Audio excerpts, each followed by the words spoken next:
मागच्या भागामध्ये आपण संख्यांवरील क्रिया किंवा संख्याज्ञान विभाज्यता हे शिकलेलो आहे. त्यावर आधारित उदाहरणं कशी सोडवायची ते आज आपण पाहणार आहे. काय आहे पहिला प्रश्न? वाचा. 3 फुले गुणिले 2 फुल्या बरोबर 4884 या गुणाकारातील फुलीच्या जागी सारखाच अंक आहे तर तो अंक कोणता?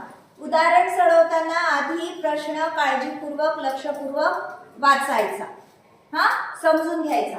आता बघा, हे पाचही अंक, 5 अंक दिसतात इथे. 3 अंकी संख्या आहे, ही 2 अंकी संख्या आहे, पण सगळे पाचही अंक कसे म्हटलेले आहेत? सारखे आहेत. म्हणजे कोणताही एकच अंक या पाचही ठिकाणी आहे. आता बघा, आपल्याला गुणाकारातील एकक स्थानचा अंक पाहावा लागेल. आधी काय पाहावं लागेल? एकक स्थानचा अंक. एकक स्थानच्या अंकात काय आहे? 4. ठीक आहे. आणि कोणत्या दोन संख्यांचा वर्ग वर्गाच्या एकक स्थानी 4 येतं? कोणत्या कोणत्या दोन संख्या आहेत अशा की ज्याचा गुणाकार केला तर उत्तर एकक स्थानी किंवा त्याचं उत्तर 4 येईल? 2. 2 4. 2 ला 2 ने गुणलं तर काय येतं? 4. अजून कोणता आहे असा अंक की ज्याचा त्याच्याशीच गुणाकार केला तर एकक स्थानी 4 येईल? 8. माहिती आहे तुम्हाला 8 चा वर्ग किती आहे? 64 आहे. म्हणजे 8 गुणिले 8 सुद्धा 64 असतं.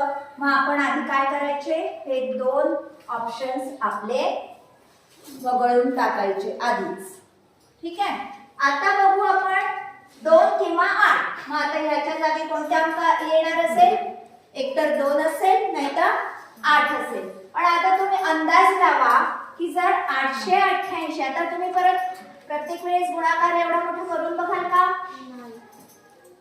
अंदाज काय लावायचा आहे? 888 गुणिले 888 गुणाकार इतकाच येईल का? नाही.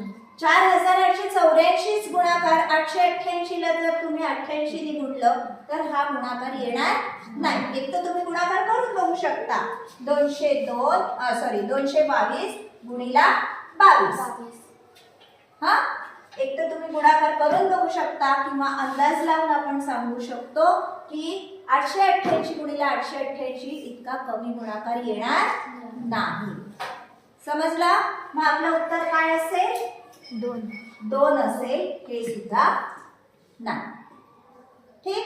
आधी काय करायचं आपण? कधी उदाहरणे सोडवताना जी 2 पर्याय नाहीये, आधी कोणते बरोबर वाटतात ते काढायचे आणि मग त्या दुसऱ्या 2 पर्यायांकडे बघायचं पण नाही.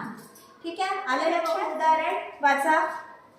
p ही 11 ने निशेष भाग जाणारी विषम संख्या आहे तर 11 ने निशेष भाग जाणारी p च्या पुढील दुसरी विषम संख्या कोणती? दिलेली माहिती काय आहे? p ही 2 माहिती दिलेली आहे. कोणत्या कोणत्या? p ही एकतर 11 ने निशेष भाग जाणारी संख्या आहे आणि शिवाय ती कशी संख्या आहे? विषम संख्या आहे. 11 ने निशेष भाग जाणारी विषम संख्या. ठीक. मग आता बघा इथे म्हणजे तुम्हाला माहिती आहे 11 ने भाग जाणारी विषम संख्या कोणती असू शकते?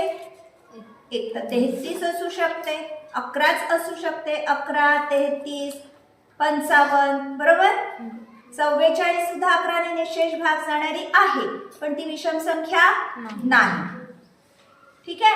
मग कोणत्या कोणत्या असू शकतात 11 ने भाग जाणाऱ्या?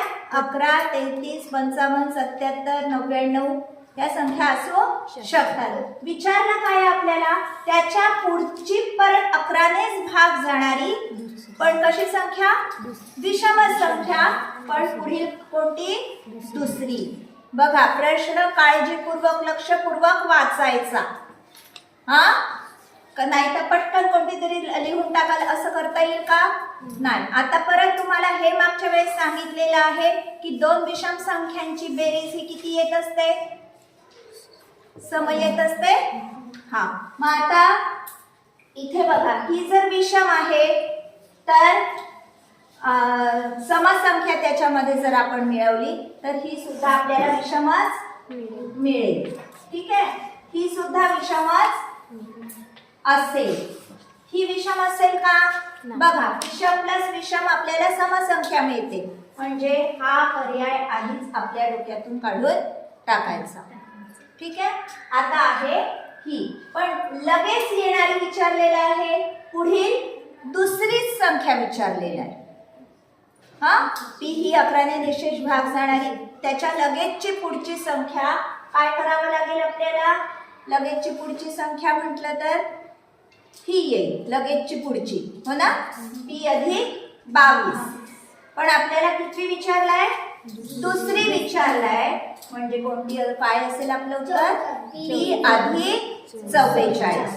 पी अधिक 44 ही पण असू शकते, पण ही कितवी असेल? त्याच्या पुढची असेल अजून. समजला? मग आपलं उत्तर काय असेल? पी अधिक 44. ही पण विषम आहे, ही पण विषम आहे, ही पण विषम आहे, पण आपल्याला पुढील दुसरी विषम संख्या विचारलेली आहे. ही येईल पहिली, ही येईल दुसरी आणि ही येईल तिसरी. आपल्याला विचारलेली आहे दुसरी, म्हणून आपण पर्याय लिहू पी अधिक 44. ठीक आहे, आलं लक्षात? अशा प्रकारे आधी काय करायचं? सगळ्यात महत्त्वाचा प्रश्न लक्षपूर्वक वाचायचा.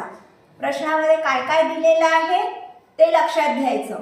हा, तुम्ही जसं नेहमीच्या वह्यांमध्ये सोडवता तेवढा वेळ आपल्याला मिळत नाही. हे सगळ्या गोष्टी कशा करायच्या आपल्या डोक्यामध्ये? पटकन आपल्या विचार करून पटकन उत्तर काढायचं आहे. व्हिडिओ आवडला असल्यास नक्की लाईक आणि शेअर करा. आणि हो, सबस्क्राईब केलं नसेल तर नक्की सबस्क्राईब करा. सबस्क्राईब करून बेल आयकॉनवर प्रेस करा, म्हणजे माझ्या नवीन येणाऱ्या व्हिडिओजचे नोटिफिकेशन्स मिळतील. धन्यवाद.